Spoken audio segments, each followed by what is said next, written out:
네, 오늘 데일리 브리핑에서는 ABC 회계법인의 대표이신 안병찬 CPA와 함께합니다. 안녕하십니까? 네, 안녕하세요. 네. 자, 우리 한인들 중에서도 비트코인과 같은 이 가상화폐에 투자한 분들이 많으신 것 같습니다.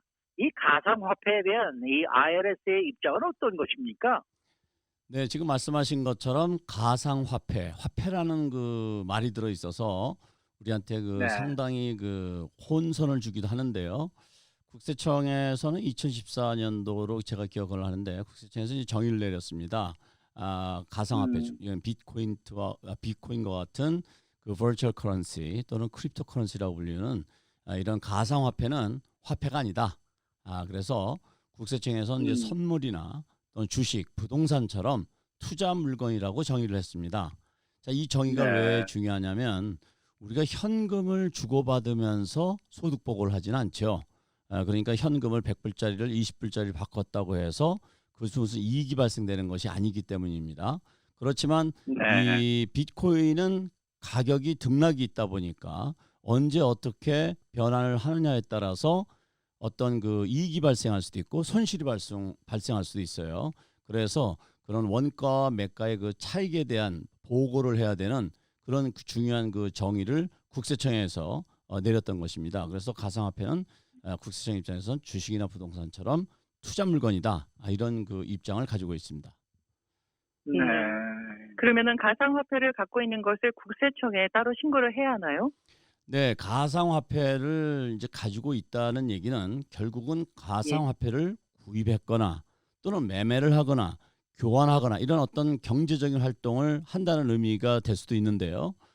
그래서 이제 두 가지로 나눠서 우리가 생각할 수가 있는 것이 뭐냐면 하나는 세금 납부를 해야 되느냐라는 문제하고 단순히 정보만 제공해야 되느냐 이런 문제가 있을 수 있는데요.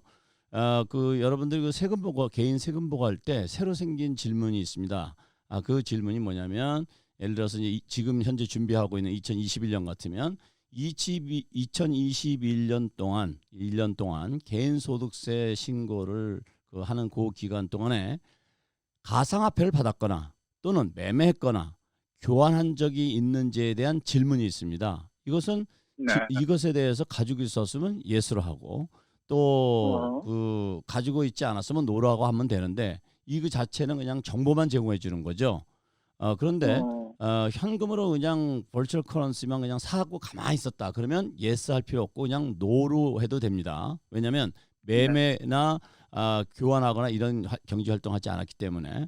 그렇지만 매매를 했거나 또는 다른 화폐로 바꾼 적이 있었다면 예스로 표시해야 됩니다. 그래서 이제 소득세 신고할 때 아마 이미 그 본인들이 직접 하시는 분이거나 회계사의 도움을 받으신 분들은 이런 질문을 받았을 텐데요. 그렇게 해서 두 가지로 생각하셔야 되는데 하나는 세금 납부 여부가 있는지 아니면 단순히 정보만 제공하면 되는지 이렇게 하시면 되겠습니다. 그러면 예스로 대답하는 거, 노로 대답하는 거 무슨 차이가 있습니까? 어떤 뭐 이쪽으로 했을 때 불이익이나 무슨 혹은 또 이점이나 뭐 어떻게 있는 겁니까? 네, 이것은 이제 일종의 그 국세청에서 그 납세자로부터 정보를 제공받기 위한 차원이기 때문에 어떤 뭐 유불리가 발생된다고 볼 수는 없습니다. 그래서 그냥 사실 그대로 답변만 하면 되고 또 이렇게 예스 또는 노로 답변했다고 해서 뭐 감사가 걸린다든지 이렇게 불필요하게 확대 해석할 필요도 없다고 생각이 됩니다. 그리고 지금 현재는 그 코인베이스를 이제 비롯해 가지고 거래소들이 많이 있는데요. 이제 국세청으로부터 이제 코인베이스가 자세한 정보를 아직까지 그 제공하는 그런 환경이 이루어지지 않고 있습니다. 그래서 그렇지만 나중에 이제 세월이 많이 흘러서 어떤 그 시스템이 완성이 되고 그래서 정기적으로 지금 이미 그 우리가 진행하고 있는 크레딧 카드 사용한다든지 이런 것처럼 어떤 정보가 제공이 되는 것들이 발생이 된다면 예를 들어서 우리가 주식을 투자한다든지 그러면 증권 그 회사에서는 그 거래 내역들을 국세청에 신고하고 그 투자자에게도 보내주죠. 이런 것이 이제 셋업이 된다고 한다면 그런 그 결과가 중요한 어떤 그 영향을 줄 수 있겠지만 지금 현재 상황으로서는 뭐 큰 차이가 없다 이렇게 이해하시면 되겠습니다.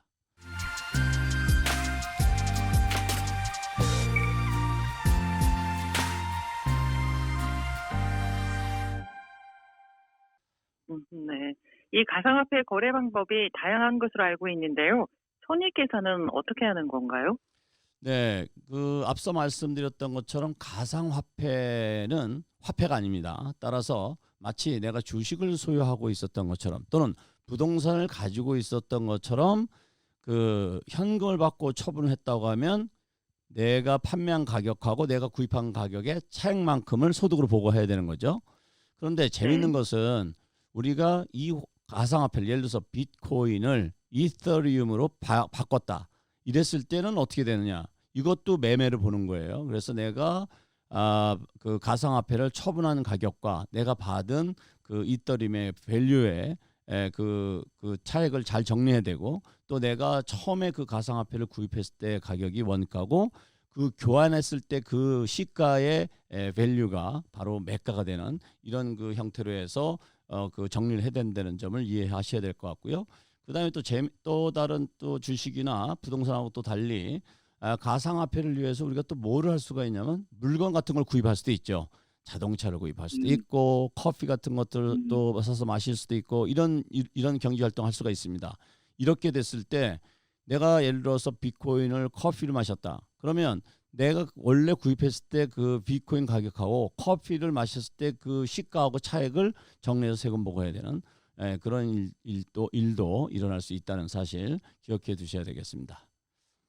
그럼 만일에 말입니다. 뭐 이 내가 어떤 일을 했는데 그 대가로 이 가상화폐를 받았다. 이거 보고를 해야 되는 건가요? 어떻게 보고합니까? 네, 예, 그런 질문이 충분히 생길 수가 있죠. 예를 들어서 뭐 종업원으로 또는 어떤 서비스를 제공하고 대가를 어, 받았는데 그 고용주로부터 현금이 아닌 비트코인으로 받았다고 하면 받은 사람은 어떻게 되느냐? 자기가 서비스를 제공한 대가가 예를 들어서 1,000불인데 그래서 비트코인을 받았다 그러면 본인의 이 비트코인의 원가는 1,000불이 되겠고 이 1,000불이라는 음, 급여를 받은 것, 서비스 대가를 받은 것에 대해서는 또 소득 보고를 하셔야 됩니다. 그래서 네.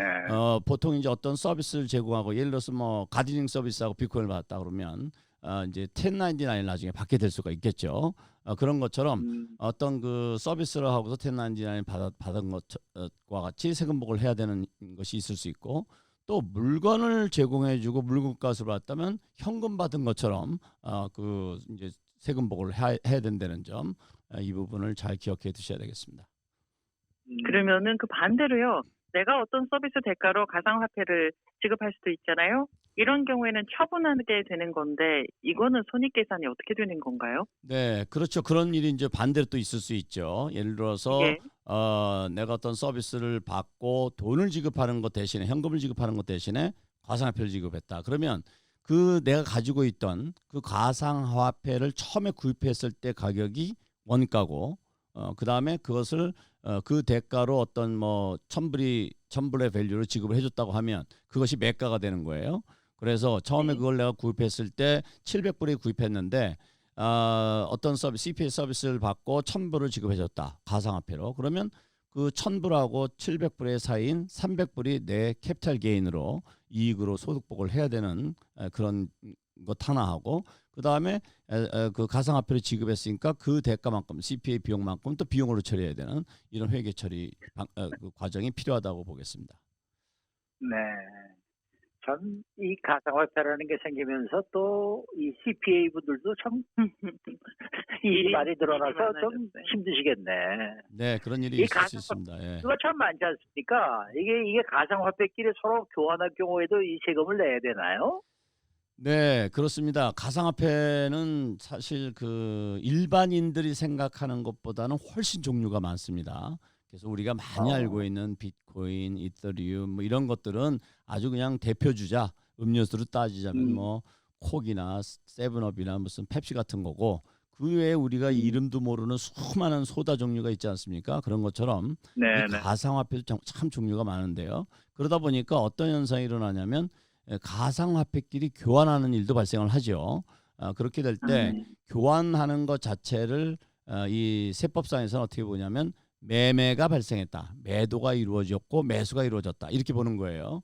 그렇기 네. 때문에 자기가 원래 구입했던 가격과 교환했을 때 교환받는 그 다른 그 가상화폐의 시가하고 비교해서 차이가 생긴 것만큼은 그것만큼은 본인이 개인 또는 손실이 났으면 손실로 보고해야 됩니다. 음, 그러면은 가상화폐를 혹시 선물로 받을 수도 있지 않을까 싶은데요. 선물로 받았다면 이거 세금 내야 되는 건가요? 네, 선물을 우리는 이제 세법상에서 뭐라 그러냐면 기프트라고 그러죠. 그래서 기프트는 그렇죠? 아시다시피 우리가 현금으로 주던 부동산으로 주던 기프트는 세금 이슈가 인볼브가 되죠. 관계가 되는데요. 예. 물론 이제 그 증여를 할 때 지금 현행 세법상으로는 그 최대 1,000만 불이 넘는 데까지 이제 그 면세인데요. 그렇지만 그 받은 사람은 그것을 잘 기록해서 나중에 그 가상화폐를 매도하게 되면 세금 보고를 음, 해야 되는 일이 있을 수 있으니까 잘 정리해야 될 것인데요. 우선 선물을 받았을 때, 기프트를 받았을 때 그때는 세금이 발생되지 않습니다. 증여한 사람도 면세점 이하면 세금 문제가 전혀 발생되지 않죠. 그렇지만 받은 사람이 나중에 그 가상화폐를 처분하게 되면 그 선물을 주신 분이 구입한 가격이 원가가 되고 그 다음에 내가 팔았던 가격이 매가가 돼서 그 차액만큼에 대해서 세금을 내야 되는 거예요.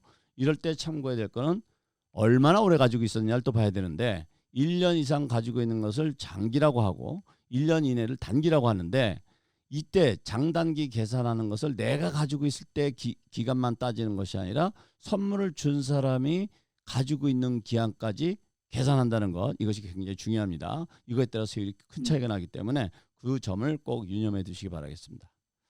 네. 만일에 내가 기부금을 낼 때 가상화폐로 낸다. 이럴 경우에도 세금 공제가 가능합니까? 네, 가능합니다. 그 우리가 이제 보통 그 크리스마스 시즌이 되면 뭐 차 도네이션 하는 광고를 상당히 많이 듣게 되는데요. 이럴 때 네. 자동차를 도네이션 하게 되면 이점이 뭐냐면 그 시가로 공제를 받을 수가 있습니다.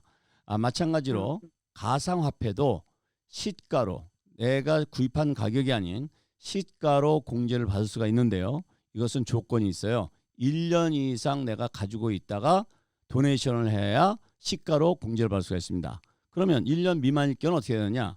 시가와 원가를 비교해서 더 작은 금액으로 공제받을 수가 있어요. 그래서 시가 그 1년 이상 가지고 있느냐, 가지고 있었느냐, 안 가지고 있었느냐가 이 가상화폐를 기부하는 데는 매우 중요한 기준점이 된다. 특히 세금에 큰 영향을 줄 수가 있기 때문에 공제받는 금액에 큰 영향을 줄 수 있기 때문에 이 부분 역시 잘 챙기시는 것이 중요하다고 보겠습니다.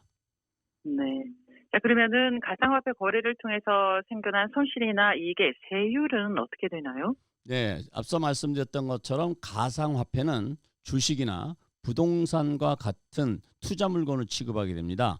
그렇게 예. 되면 이 투자해서 발생된 손익에 대해서는 장기냐 단기가 대단히 중요한데요. 장기일 경우에는 주식이나 부동산처럼 20%, 그런 다음에 단기일 경우는 일반 소득처럼 취급이 해서 37% 최고 세율을 부과받을 수가 있어요. 그래서 이런 걸 네. 매매하시는 분들은 이 1년 이상 소유를 했느냐 안 했느냐를 꼭 챙기는 것이 매우 중요하다고 하겠습니다. 네, 네. 오늘 말씀 잘 들었습니다. 네, 감사합니다. 지금까지 ABC 회계법인의 대표이신 안병찬 CPA와 함께했습니다.